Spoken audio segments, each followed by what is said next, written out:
Good morning, friends. We're in the School of Love with Jesus, and we are learning how to love by looking at Him.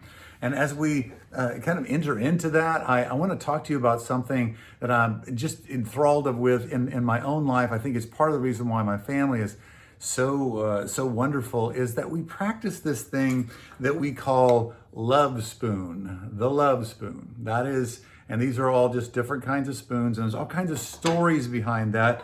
I think it's according to some traditions, it comes from Wales and the Welsh. Others have it landing in Finland. Others have it with this idea that the father would give the suitor to be a piece of wood so that he would have something to do with his hands while he was talking to his daughter.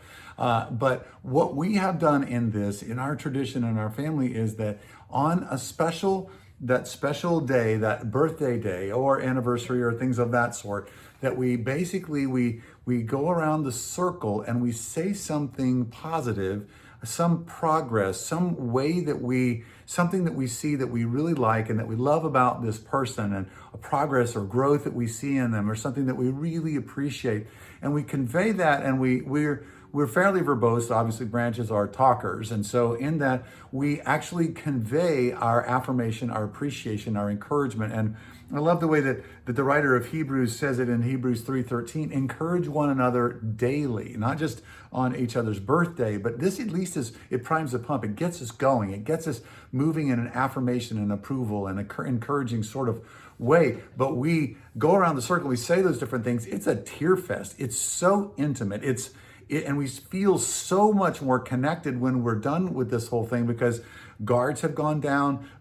People have been able to connect. They've been able to say things that they really love, and there's something that happens to us when we express genuine, heartfelt appreciation. What I want to call this is building a culture in our families, in our friendship groups, a culture of affirmation and encouragement.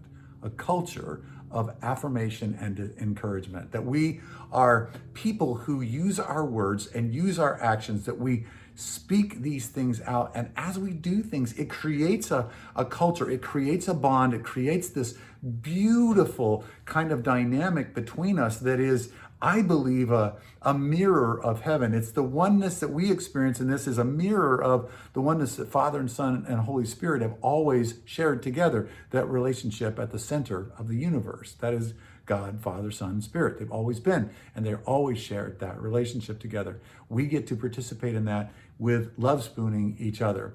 I want to ask you to do this, to love spoon, to create the culture of love spooning in your family and even in your friendship group. You don't have to have it, and you can have a bunch of guys. It's actually kind of interesting. I was talking to somebody else who has adopted this tradition, who they did it with their baseball team. And it was just a tear fest with the baseball team, college baseball players. And they were just crying and expressing their love and appreciation to each other. And it was beautiful and connective. Anybody can do this. I don't care who you are. You can love spoon somebody. You can express and create a culture of affirmation and encouragement. That's our word for today. Let's act on that and start a culture of affirmation and encouragement through love spooning the ones that we love. Thanks so much for joining me. I love you.